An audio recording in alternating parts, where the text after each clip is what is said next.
O senhor teve a oportunidade de estudar cromoterapia? Se teve, quais foram suas impressões? Olha, eu acho a maioria uma besteirada em cromoterapia. Tudo problema de autossugestão e hipnose. Eu não vejo nada disso como importante. Eu estudei muito os processos para ver se arranjava alguma terapia dessas, mas das 100 que existe, tem só umas 3 que são boas. É a acupuntura, processo ocular aqui, a iridologia, a homeopatia, são das únicas. Então, as 100. Resta tudo muita conversa, essas terapias alternativas. Agora, gente, eu queria falar para vocês sobre esse livro que eu li aqui, Salazar e a Conspiração do Opus Dei. É aquele que descreve mais a estrutura do Opus Dei de todos que eu já li. Eu já li dezenas de livros. Esse é o melhor deles. Agora, é sobre Portugal. Agora, eu vou ver só algumas coisas para vocês terem uma ideia. Atualmente, a instituição Opus Dei é uma seita, ou prelazia, ou, se vocês quiserem, uma prelatura, como eles chamam, ou congregação. Mas é uma seita da Igreja Católica que manda por tudo quanto é lado aí. Eles têm milhares de instituições de ensino, residências universitárias, centros culturais, revistas e jornais, bancos, hospitais e empresas. Tudo em nome do Opus Dei. E eles não falam quem é. Agora, isso em mais de 100 países atualmente. O negócio é terrível. É uma força, às vezes ele tem mais força que a Igreja Católica. Agora, o cara que fundou o Opus Dei, ele era esquizofrênico. Aqui eles não falam que ele era esquizofrênico, só falam que ele era epilético. Mas ele teve internado devido à loucura dele. Mas eles falam o seguinte: como aluno no seminário daquela cidade, em 1920, os seus colegas e professores recordam-no como uma pessoa pouco sociável, muito reservado, introspectivo, mas que por vezes surpreendia os seus colegas pelo fato de ter erupções violentíssimas de cólera e arrogância, principalmente quando era contrariado nas suas ideias. Um homem obscuro, introvertido e que notava falta de agudeza. Não consigo explicação, dizia o padre tal lá, falando sobre ele. Ele era esquizofrênico, esse cara, ele teve internado, aqui eles não estão falando, mas ele teve internado no hospital psiquiátrico. Agora, ele se dizia licenciado em Direito. Eles procuraram lá na Universidade de Saragossa, não encontraram documentação dele, que ele se formou, não. Quer dizer, então, ele era da rabulística. Do jeito que eu falo que eu sou, né? É a pessoa que não se formou. Agora, ó, ele fez tudo nas bases das instituições monásticas da Idade Média. Foi feito de propósito. Estão explicando tudo isso aqui. Os seus colaboradores, seguidores, participaram ativamente na Guerra Civil Espanhola. Agora,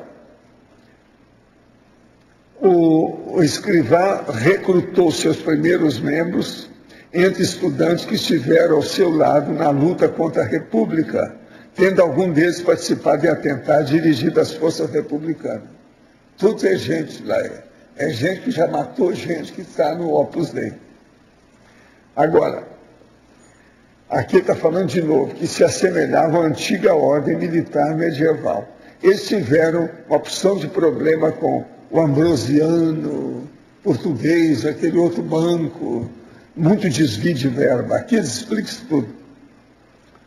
O proselitismo devia ser exercido por excelência no mundo acadêmico.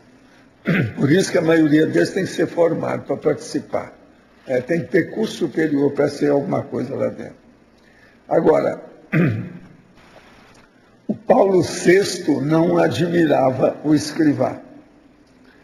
O João XXIII, o Papa, nutria profunda desconfiança da obra dele.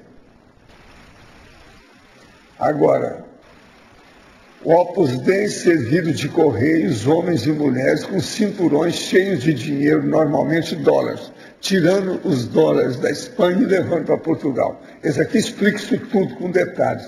Cinturões cheios junto ao corpo, mas também mochilas e malas de viagem. Agora, era uma aventura ou gestão aventureirista, que infringiam normas jurídicas e incorria de forma continuada em práticas irregulares e delitos graves. Eles são capazes de tudo. Por isso que tem gente que fala que eles já mandaram até matar. Mas aqui eu não estou falando isso, não. Mas tem gente que já falou isso. Pra vocês terem uma ideia, nos 19 ministros do novo governo, lá do Franco, em 1969, 11 ministros eram do Opus Dei. Por isso que eles dominam a Espanha até hoje. Agora, outra coisa também aqui, que fala dele, sobre o processo da... Tudo eles fazem de forma discreta de atuar na organização.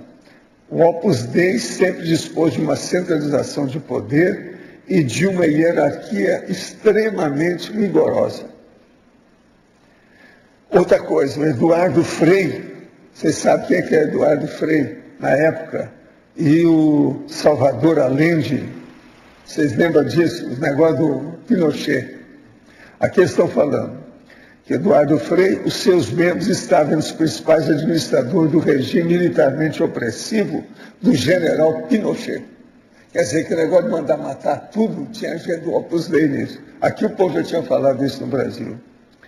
Agora, Salvador Allende era um dos mais prestigiados maçons da América do Sul. Vocês sabem que ele era inimigo da maçonaria, né? Combatia a maçonaria de todo jeito, porque ele queria criar a maçonaria católica, que é o Opus Dei. Entende? Mas com intenções muito piores que a maçonaria. A maçonaria é, pelo menos, assistencial. E eles são terríveis. Agora, deram para ele, atribuir em 49, um doutoramento honoris causa generalíssimo Franco, lá em Coimbra. Os portugueses fizeram isso. Que era chamado o caudilho de Espanha por la gracia de Deus. Terrível, hein? Chamar o cara de ditador pela graça de Deus. Terrível. Agora, eles falando sobre Coimbra, eles metem pau também. Sinônimo de tradição da capa da batina dos trupes e das serenatas. Trupes e serenata. Trupe. Quer dizer, aquele conjunto de pessoas, né? Agora, outra coisa, os numerários tinham que saudar a imagem da Virgem, a entrada e a saída.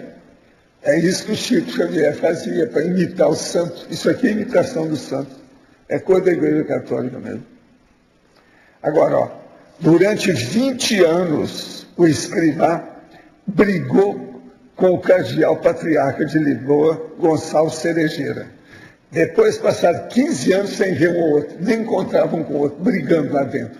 Negócio bravo, por causa do poder em Portugal. Está explicando tudo isso aqui. O fato do Papa ter beatificado Escrivá de Balaguer em 92 e mais tarde, em 2002, ter concedido uma apressada canonização. Eles falaram que ele passou por cima do negócio. Isso foi o Papa. Os jesuítas sempre foram vistos como os grandes opositores internos do Opus Dei. Por quê? Eles arranjaram mais poder do que os jesuítas. Os jesuítas que mandavam em tudo. Os dominicanos eram na cabeça, os jesuítas no dinheiro, na economia. Agora, chegou o Opus Dei e engoliu esse povo todo. Esse livro é terrível. É o maior que eu já vi sobre o assunto.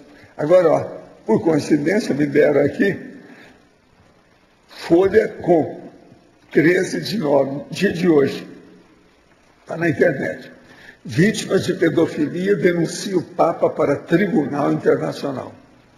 Uma associação americana de vítimas de padres pedófilos anunciou nesta terça-feira ter apresentado uma queixa ante o TPI, Tribunal Penal Internacional, contra o Papa, Bento XVI e outros dirigentes da Igreja Católica, acusando-os de crime contra a humanidade.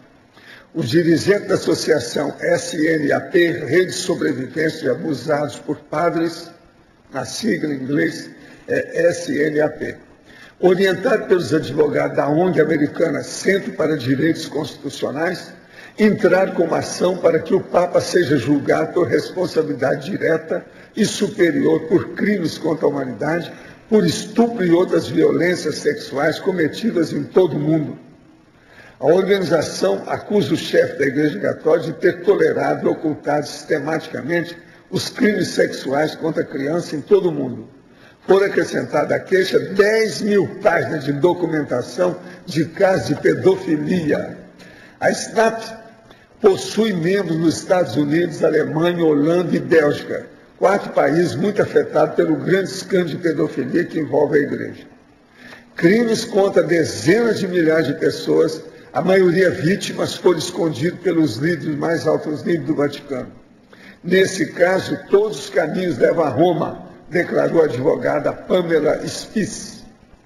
Os bispos, em alguns casos, o próprio Vaticano, rejeitaram e ignoraram muitas das queixas das vítimas de padre pedófilo.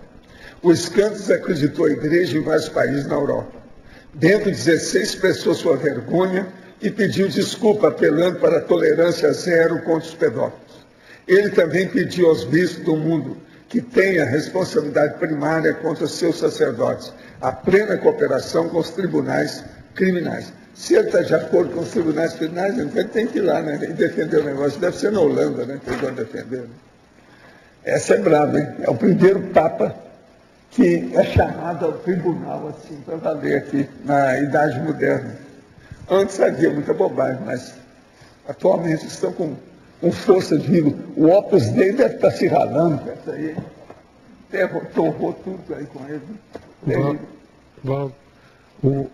O Franco tinha uma ligação direta com o Opus Dei. Tinha. No caso do Salazar, também pelo jeito... Também tinha. Porque...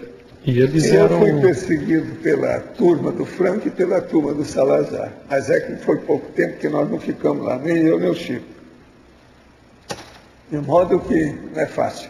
Agora é terrível, porque eu sempre conto aquela história de um amigo nosso que a gente queria encontrar, que eu não conhecia pessoalmente, só sabia por carta e telefone. E lá, em Barcelona, a gente marcou o encontro à tarde, um horário marcado, tudo, num banco da praça, onde não tinha nada para a gente poder falar. E eles queriam por causa do Opus Dei, porque lá eles falavam Opus Dei com voz baixa. É o Opus Dei, era desse jeito. A gente conversava no último andar, fora, onde tinha os elevadores dos prédios, para ninguém ouvir, porque tudo poderia ter, tudo tinha. As paredes têm orelhas e ouvidos e tímpanos, isso eles falavam. Agora, o que se passa? Nós fomos lá e esperamos o homem vir à praça para falar conosco. Ele queria que falar fora da família, de um monte de gente. Ele não apareceu. Alguns dias depois morreu. Isso aí nós vimos cada coisa. E agora o Opus Dei você não podia falar alto, tudo baixo. Isso é 1965. Lá na Espanha. Agora, lá em Portugal, tinha a perseguição do Salazar e da PIDE, que era a polícia política dele. Mas, o que se passa? Nós fomos assessorados por um comandante, que era comandante que publicava uma revista, lá na Rua do Salitre. Então, nós fomos lá. E ele, então, adotou a gente enquanto nós estivemos em Portugal, porque senão teria criado problema na ocasião. Entende? Eles estavam tudo de olho na gente. Agora, o Opus Dei sempre foi assim, ele combatia todo mundo. Agora, principalmente por causa do negócio da maçonaria também. Agora, quando eu falava neles, eu falava que eu era maçom. Sabe como é que é? Porque quando eu encontrei com o Chico, eu tinha sido já maçom. Eu tenho o kit classe. Aquilo enfurecia os caras, porque eles sempre foram muito contra a maçonaria. Porque parece que o salazarismo ele foi criado a partir do franquismo, não sei, dá a impressão. Em parte. Eu não sou especialista. Seguia mais ou menos a mesma regra. E eles tinham uma certa ligação, sabe? Devido à Igreja Católica. Agora, a Igreja é uma vergonha, né? A Igreja, acertou, ou esteve de acordo com Hitler e muita coisa, com a tirania e os processos todos do Franco, que são os falangistas, que é a ditadura, e o Salazar durante muito tempo. Tudo a Igreja Católica abençoou todo mundo. Uma vergonha.